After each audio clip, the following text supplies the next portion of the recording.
Hello students, welcome to channel सब कुछ no. आज आप लोग पढ़ेंगे क्लास 8 मैथ का चैप्टर 18 में एक्सरसाइज 18 का बी। इससे पहले वाले पार्ट में आप लोगों ने चैप्टर 18 में एक्सरसाइज 18A को पूरा कंप्लीट देखा था। तो आज आप लोग 18B के लिए कुछ इंट्रोडक्शन देखेंगे और फिर एक्सरसाइज के क्वेश्चंस को देखेंगे। अगर आप लोग चैनल पर नए हैं, चैनल को सब्सक्राइब करिए, वीडियो को लाइक करिए और ज़्यादा से ज़्यादा शेयर करिए ताकि सभी लोग घर बैठे आसानी से ऑनलाइन पढ़ाई कर सकें। तो हम लोग देखते हैं इसमें 18B को सॉल्व करने से पहले हम लोग वृत्त के बारे में कुछ जानेंगे। काफ़ी इंपॉर्टेंट चीज़ है, हमने पहले आप लोगों को बताया भी है, लेकिन फिर से एक बार देखते हैं। मान लीजिए ये कोई वृत्त है जिसका केंद्र O है। एक वृत्त है जिसका केंद्र O है। जैसे आप लोग किसी रेखा की लंबाई ज्ञात करते हैं, अगर मान लीजिए ये कोई रेखा ऐसे सीधा हो तो इसकी लंबाई आप लोग आसानी से नाप सकते हैं। ये रेखा मान लीजिए AB है, इसकी लंबाई आप लोग नाप सकते हैं। लेकिन अगर कहा जाए कि इस वृत्त की लंबाई मापिए आप लोग, तो कैसे क्या करेंगे? वृत्त का लंबाई क्या होता है ये आप लोगों को जानना है। जैसे मान लीजिए ये हमने कोई एक वृत्त बनाया एक धागे से। मान लीजिए ये हमने एक धागे को लिया और उसी से ये हमने एक वृत्त बना दिया। तो हम क्या करेंगे, अगर एक इस धागे को बीच से काट दें और इस वृत्त को हम लोग ऐसे सीधा करें तो एक लंबा सा धागा बनेगा, एक लंबाई होगा इसका। तो जो वृत्त का लंबाई होता है, ध्यान दीजिए, जो वृत्त की लंबाई जो होती है उसे हम लोग कहते हैं, इसी को हम लोग कहते हैं परिधि। वृत्त की जो लंबाई होती है उसका नाम क्या होता है? परिधि होता है। इसी लंबाई को, ये पूरा जो गोल वाला लंबाई है, ये पूरा यहां से यहां तक का जो लंबाई होगा इसी को क्या कहते हैं? परिधि इसका नाम है। इसको आप लोग याद रखेंगे, इसका नाम है परिधि। जैसे कोई रेखाखंड है तो उसमें सीधा लंबाई होता है तो इसको हम लोग लंबाई नाम देते हैं। वृत्त गोल में होता है तो इसके लंबाई को हम लोग परिधि नाम देते हैं। परिधि को हम लोग दिखाएंगे किस अक्षर से? C से। C मतलब होता है सरकमफ्रेंस। इंग्लिश में परिधि को कहते हैं हम लोग सरकमफ्रेंस। उसी का पहला अक्षर C लिया गया है परिधि के लिए। तो देखिए बहुत इंपॉर्टेंट चीज है, इसको आप लोगों को याद रखना है। आप लोग व्यास जानते हैं, व्यास किसको कहते हैं? अगर वृत्त पर हम लोग कोई दो बिंदु लेते हैं, ध्यान दीजिएगा, अगर हम लोग वृत्त पर कोई दो बिंदु लेते हैं, मान लीजिए A और B हमने ले लिया, ध्यान दीजिएगा, न तो वृत्त के अंदर न तो वृत्त के बाहर, वृत्त पर।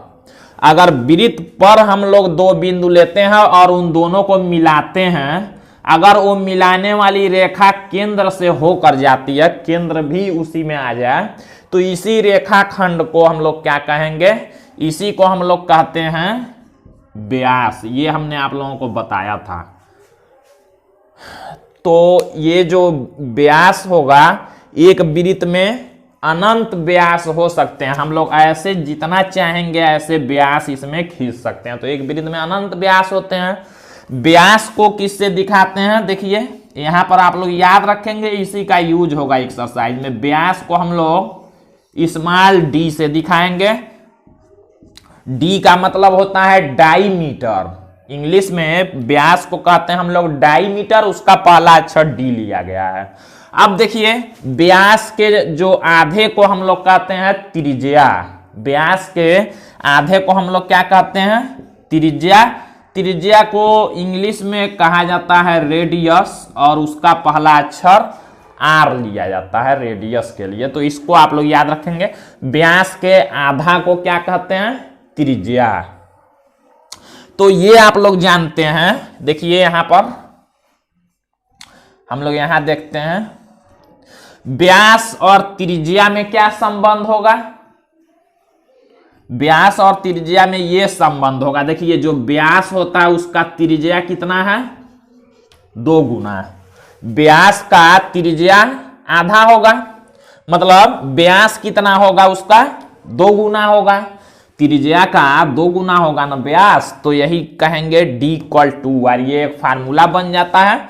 या इसी फार्मूले से अगर r निकालना हो तो r इक्वल हम लोग क्या लिखेंगे, d/2। मतलब 2 इधर गुणा में है, इधर करेंगे तो भाग में होगा, तो d/2।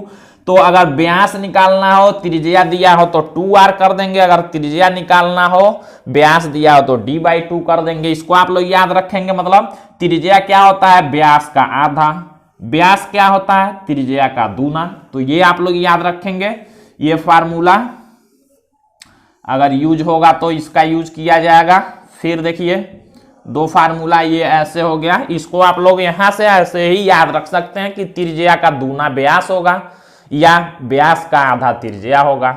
फिर देखिए हम लोग जो परिधि है और जो व्यास है इसके बारे में हम लोग कुछ जानकारी लेते हैं।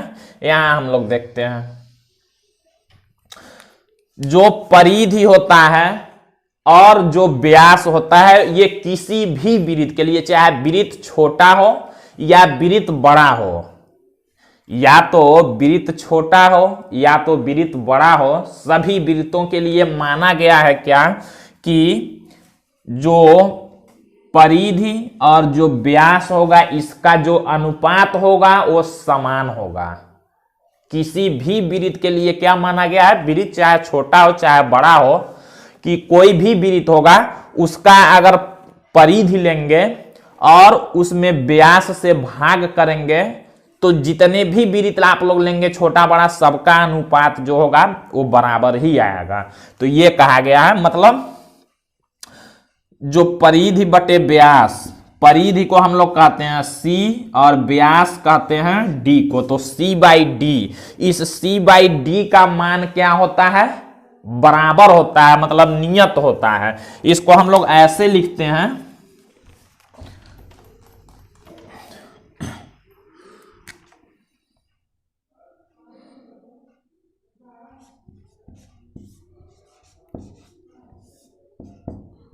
देखिए इसको हम लोग ऐसे लिख लिए, जो c/d होता है सभी वृत्तों के लिए क्या होता है, नियत होता है। c/d का मान निकालेंगे, चाहे इस वृत्त के लिए चाहे छोटा वृत्त निकालना चाहे बड़ा वृत्त लेना, सभी वृत्तों में अगर उस व्यास और उसमें मतलब उसके ये परिधि में अगर व्यास से भाग देंगे तो वो हम सबका बराबर ही आएगा। तो इसी को c/d को नियत कहा गया है। और नियत होता है, इसका मान नियत को कहा गया है, एक यूनानी भाषा का एक अक्षर होता है, एक वर्ड होता है यूनानी भाषा का, पाई, इसको कहते हैं पाई। इसको आप लोग याद रखेंगे। इस नियतांक को क्या माना गया है, पाई। पाई बराबर होता है c/d। ये फार्मूला आप लोग याद रखेंगे। किसी भी वृत्त के लिए जो परिधि होगा उसमें व्यास से भाग देंगे तो उसका मान आता है क्या, पाई। इसका नाम आप लोग याद रखेंगे, क्या है, इसको कहते हैं पाई। इसका मान होता है, देखिए पाई एक अपरिमेय संख्या है, इसको भी आप लोग याद रखेंगे। पाई क्या है, एक अपरिमेय संख्या है।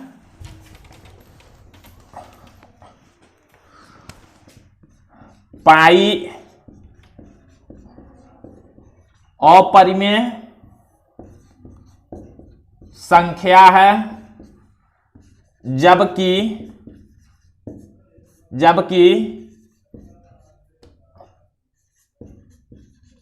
इसका मान 22/7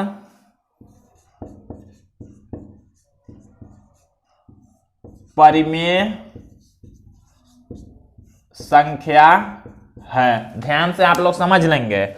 जो पाई बराबर एक फार्मूला होता है c/d, वृत्त की परिधि बटे व्यास, उसी को कहते हैं पाई। देखिए पाई का जो मान माना गया वो कितना होगा, निकाला गया, इसको याद रखेंगे। पाई का मान होता है 22/7। हम लोग क्या लिखते हैं, पाई बराबर 22/7, या इसी को लिखा गया है 3.14। हम लोग जब क्वेश्चन को सॉल्व करेंगे तो पाई जहां आएगा उसके जगह पर क्या लिखेंगे, या तो 22/7 लिखेंगे या तो 3.14 लिखेंगे। इसको आप लोग याद रखेंगे। तो इसमें कुल कितने फार्मूला हुए, ये तो फार्मूला है, इसको नहीं भी याद रखेंगे आप लोग तो यहां समझेंगे। एक फार्मूला यहां हुआ पाई बराबर C/D, वृत्त की परिधि बटे व्यास। यहां पर आप लोग याद रखेंगे C क्या है परिधि, D क्या है व्यास। अगर हम लोग वृत्त की परिधि निकालें, वृत्त की परिधि निकालें हम लोग, एक उसका फार्मूला हो जाता है परिधि बराबर 2πr। इसको आप लोग याद रखेंगे। वृत्त के परिधि का जो फार्मूला है, परिधि बराबर क्या होता है, वृत्त की लंबाई, परिधि मतलब लंबाई, तो वृत्त का जो लंबाई होगा, परिधि होगा, उसका फार्मूला है 2πr, मतलब तीनों का आपस में गुणा है। r कहते हैं त्रिज्या को। अगर वृत्त का त्रिज्या दिया हो तो आसानी से आप लोग 2πr निकाल सकते हैं। बस ये है। इसको आप लोग डी में भी चेंज कर सकते हैं। अगर वृत्त का व्यास दिया हो तो व्यास देखिए और त्रिज्या में क्या संबंध होता है, 2r, मतलब 2r को कहते हैं व्यास। परिधि का एक और फार्मूला हो जाता है, इसको आप लोग याद रखेंगे। परिधि का एक और फार्मूला हो जाता है πd, इसको भी आप लोग याद रखेंगे। तो वृत्त की परिधि निकालने का दो फार्मूला हुआ, कौन सा, एक परिधि 2πr और एक परिधि निकालने का πd। अगर त्रिज्या दिया होगा तो 2πr लगाएंगे, अगर व्यास दिया होगा तो πd लगाएंगे। तो ये क्या होगा, वृत्त की लंबाई निकलेगा, याद रखेंगे इसको। और बाकी ये पाई जो है, पाई का मान याद रखेंगे 22/7 और उसका मान 3.14 भी होता है। भारतीय गणितज्ञ आर्यभट्ट ने, भारतीय गणितज्ञ आर्यभट्ट जिनका आप लोगों ने नाम सुना होगा, इन्होंने पाई का मान दशमलव के निकटतम 4 स्थानों तक ज्ञात किया था। शुद्ध रूप से इन्होंने मान निकाला था 3.1416। भारतीय गणितज्ञ आर्यभट्ट ने जो पाई का मान निकाला था, उन्होंने दशमलव के निकटतम 4 स्थान तक शुद्ध रूप से मान निकाला, जो मान है 3.1416। इसको आप लोग याद रखेंगे। और पाई का जो मान प्रयोग करेंगे 3.14 दो ही स्थान तक प्रयोग करेंगे, 22/7 भी प्रयोग करेंगे। परिधि आप लोग समझ गए हैं, लंबाई होता है, व्यास जानते हैं, त्रिज्या भी जान गए। फार्मूला ये याद रखना है, पाई बराबर C/D, परिधि 2πr या πd, जिसकी जरूरत होगी क्वेश्चन में उसका हम लोग यूज इसमें करेंगे। अब हम लोग एक्सरसाइज 18B का फर्स्ट क्वेश्चन देखेंगे। तो देखिए यहां पर फर्स्ट क्वेश्चन दिया है 18B का, लोहे के पतले तार से समान व्यास वाले 8 छल्ले बनाए जाते हैं। यदि एक छल्ले का व्यास 22.75 सेमी हो तो छल्लों को बनाने में कुल कितने मीटर तार लगेगा। ध्यान से क्वेश्चन को समझेंगे। कहना है कि लोहे के पतले तार से समान व्यास वाले 8 छल्ले बनाए जाते हैं। ये फिगर नहीं बनाना, आप लोग बस समझेंगे। छल्ले मतलब किसी गोल आकृति को छल्ला कहते हैं, या छल्ला मतलब अंगूठी समझेंगे आप लोग। तो कह रहा है कि लोहे के एक पतले तार से, कोई पतला तार है, ऐसे फिगर नहीं बनाना, केवल समझेंगे। कोई पतला तार है तो कह रहा है कि समान व्यास वाले, मतलब जो 8 छल्ले बनेंगे, ये एक नहीं 8 छल्ले बनेंगे, वो 8 के व्यास क्या होंगे, व्यास इसको कहते हैं, व्यास क्या होंगे, 8 के समान होंगे। व्यास समान होने का मतलब ये 8 छल्ले एक बराबर होंगे।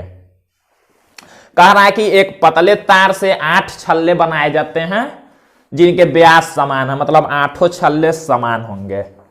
तो कह रहा है यदि एक छल्ले का व्यास 22.5, एक छल्ले का जो व्यास है वो 22 दशमलव कितना दिया है 75 सेमी में, एक छल्ले का व्यास 22.75 सेमी हो तो छल्लों को बनाने में कुल कितने मीटर तार लगेगा ये पूछा है। ये जो तार है इससे 8 छल्ले बनाए जाएं तो 8 छल्लों को बनाने में ये तार कितना लगेगा, उसी तार का लंबाई मीटर में बताना है। तो हम लोग क्या करेंगे, ध्यान से पहले क्वेश्चन समझेंगे। हमने आप लोगों को बताया वृत्त का परिधि किसको कहते हैं, परिधि का मतलब होता है ये लंबाई, वृत्त की लंबाई। वृत्त को अगर काट दें और इसको फैलाएं सीधा करें तो ये लंबाई होगा। तो यही क्या होता है, इसी को क्या कहते हैं, परिधि कहते हैं। ध्यान से क्वेश्चन को समझेंगे। तो एक वृत्त का अगर हम लोग परिधि निकालें तो मतलब एक वृत्त का लंबाई निकलेगा। ये जो तार है, तार से 8 छल्ले बनाए जाएंगे तो वही तार कितना लंबा तार चाहिए ये पूछा है।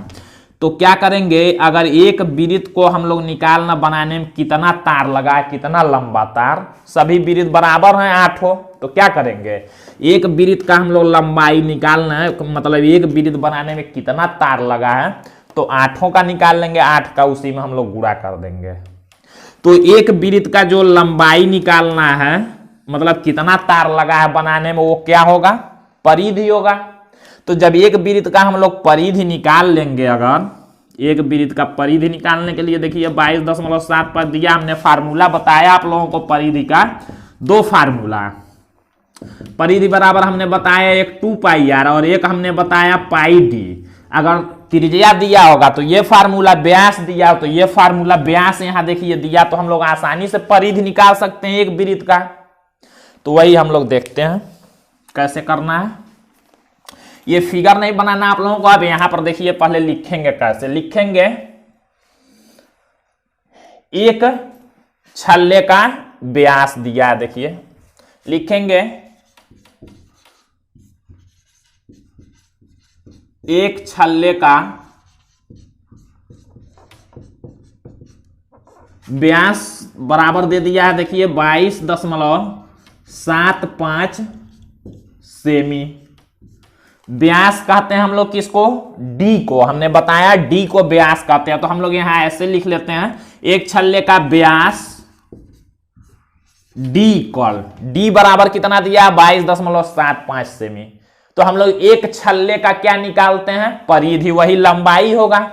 हम लोग लिखेंगे इसलिए एक छल्ले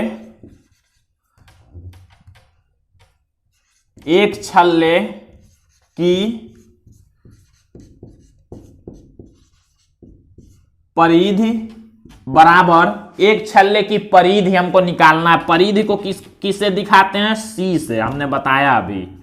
तो एक छल्ले की परिधि सी बराबर क्या हो जाएगी, फार्मूला हम लोग लिखेंगे 2πr नहीं बल्कि d दिया है तो हम लोग क्या लिखेंगे फार्मूला, सी इक्वल पाई इंटू डी, ये होता है। एक छल्ले की परिधि बराबर हम लोग निकाल सकते हैं सी बराबर पाई डी, इसी से। तो हम लोग लिखते हैं सी बराबर, पाई का मान 22/7 रखा जाता है, हमने आप लोगों से बताया, या 3.14 भी रख सकते हैं। तो पाई के जगह पर हम लोग क्या लिख लेंगे 22/7 और गुणे डी, डी का मान कितना है यहाँ देखिए 22.75। हम लोग इसको सॉल्व करके परिधि निकाल लेते हैं। परिधि मतलब एक वृत्त की ये लंबाई निकल रही है, कितना तार लगेगा। तो सॉल्व करते हैं 7 से, देखिए इसमें हम लोग भाग कर सकते हैं, भाग करके छोटा कर लेंगे और फिर गुणा करना है तो गुणा कर लेंगे। तो देखिए 7 से इसको जब कैंसिल करेंगे तो ये कैंसिल हो जाएगा 3.25 बार में। तो यहां आया 22 गुणे 3.25। अब हम लोग क्या करेंगे, जो सी है, जो परिधि है, ये दोनों गुणा में है तो हम लोग गुणा कर लेते हैं। का गुणा करते हैं तो 71.5, जीरो आता है, जीरो का मतलब कुछ नहीं, हटाएंगे उसको, तो ये हो गया सेमी। देखिए हमने क्या किया, एक छल्ले की परिधि, एक छल्ले की परिधि मतलब एक छल्ले की लंबाई हमने निकाला है, मतलब कितना तार एक छल्ले को बनाने में लगेगा हमने निकाल लिया है यहां पर।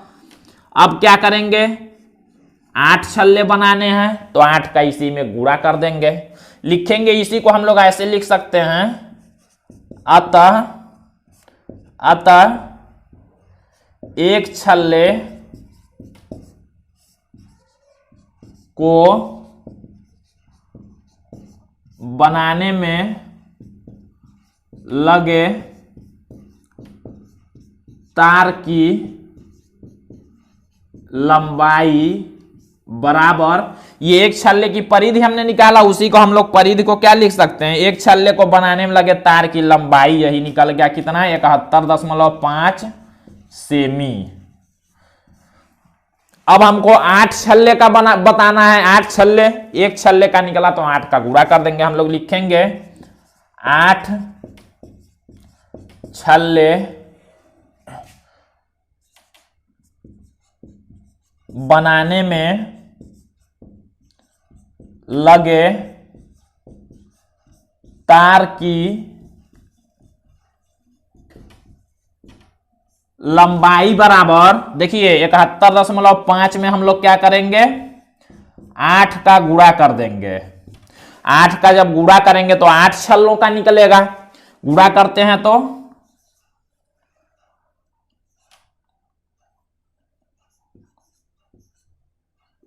देखिए 572 आया, 572 सेमी।